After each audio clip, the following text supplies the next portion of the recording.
semua, kembali lagi di podcast Bahasa Indonesia bersama Windah.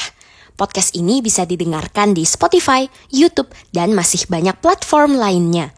Sebelum kita mulai episode ini, aku mau mengucapkan terima kasih kepada Kenji karena sudah mendukung podcast ini melalui Patreon. Semoga podcast ini bisa terus membantumu belajar bahasa Indonesia ya. Di episode kali ini, kita akan melanjutkan topik cinta dan hubungan di dalam bagian yang kedua. Dulu pernah ada yang minta aku lanjutkan topik ini. Aku rasa semuanya sudah dibahas. Tapi kita belum membahas apa yang terjadi kalau hubungan tidak berjalan sesuai harapan. Karena itu, di dalam judul episode ini ada kata tidaknya.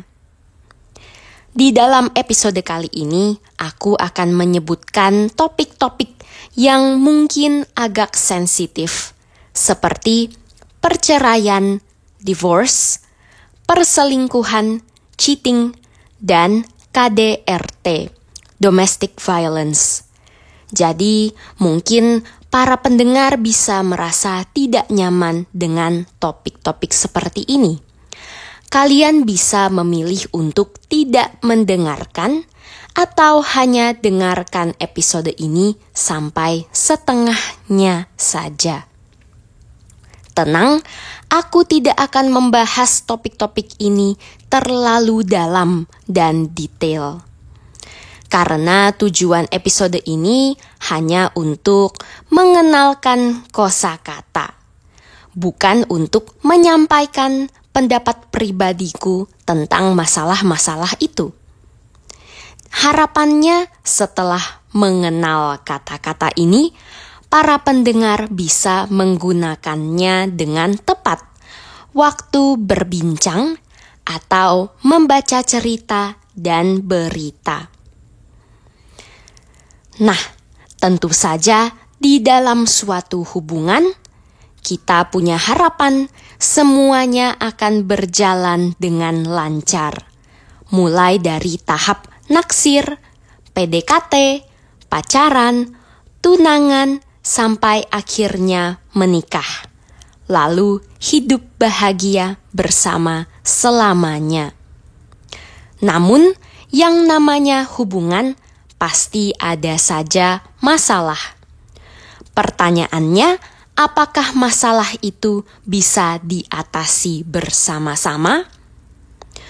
Terkadang di dalam hubungan ada masalah yang terlalu besar, atau mungkin juga terlalu lama, tidak bisa selesai-selesai. Jadi, dua orang yang menjalin hubungan bisa mengambil keputusan untuk berpisah, mengakhiri hubungan. Contohnya, dua orang yang berpacaran akhirnya putus. Setelah putus dengan seseorang, orang itu tidak lagi disebut pacar, tapi sudah jadi mantan atau mantan pacar. Kata mantan bisa kita pakai untuk orang yang dulu pernah memegang suatu posisi dan sekarang sudah tidak lagi. Contohnya, mantan pacar, mantan suami, atau mantan istri. Kata mantan juga bisa kita pakai untuk mantan presiden dan mantan CEO. Kalau sedang bercerita dan seseorang menyebutkan mantanku, berarti itu mantan pacar. Bisa juga mantan suami atau mantan istri kalau dia sudah pernah menikah. Nah, ketika dua orang yang sudah menikah memilih untuk berpisah, tentu saja tidak semudah orang yang hanya berpacaran lalu putus. dua orang yang bercerai akan melewati banyak proses yang rumit. Perceraian tidak semudah putus karena harus berurusan dengan hukum. Nah, laki-laki yang sudah bercerai bisa kita sebut duda, dan perempuan yang sudah bercerai bisa kita sebut janda. Walaupun begitu, perceraian bukan satu-satunya penyebab seseorang bisa menjadi duda ataupun janda. Misalnya, pasangannya meninggal. Seorang laki-laki yang istrinya meninggal menjadi duda, dan perempuan yang suaminya meninggal menjadi janda. Nah, kembali lagi ke persoalan putus dan cerai. Apa sih alasan dua orang yang menjalin hubungan memilih untuk putus atau cerai? Bermacam-macam. Tentu saja tidak bisa disebutkan semuanya. Menurutku, alasan yang paling umum adalah perbedaan pendapat, perbedaan nilai yang dipegang. Misalnya, satu orang ingin punya anak, tapi pasangannya tidak mau.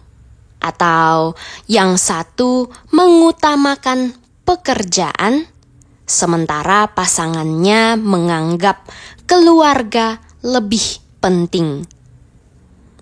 Di Indonesia juga sering terjadi masalah perbedaan agama.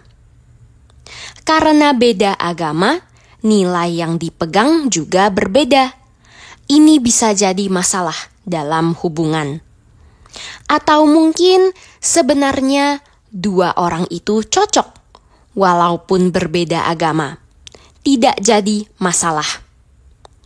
Tapi karena beda agama, tidak mendapatkan izin atau restu dari orang tua dan keluarga.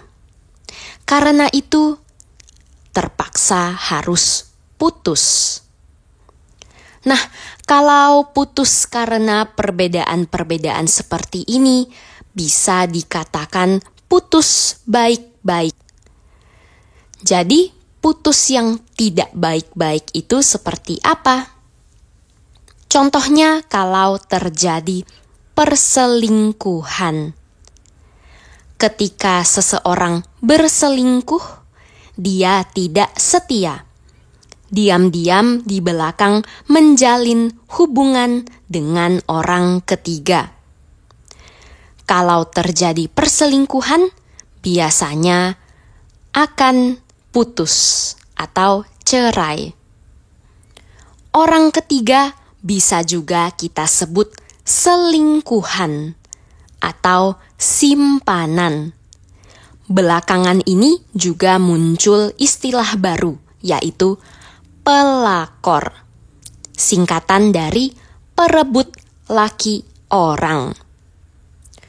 Perempuan yang mengambil, merebut suami orang lain. Aku jadi teringat sebuah lagu tentang selingkuh. Judulnya, Tak Selamanya Selingkuh Itu Indah. Nah, selain perselingkuhan, ada lagi alasan cerai yang bisa dibilang lebih serius, yaitu KDRT, singkatan dari kekerasan dalam rumah tangga. Tahun lalu di Indonesia ada kasus KDRT yang sempat viral. Seorang selebgram Indonesia mengalami KDRT. Dan setelah diproses secara hukum, akhirnya si suami mendapatkan hukuman penjara, prison, selama 4 tahun dan 6 bulan. Aku pernah membaca sebuah novel yang terkenal banget tentang KDRT, Judulnya It Ends With Us, karya Colin Hoover. Waktu itu aku baca dalam bahasa Inggris.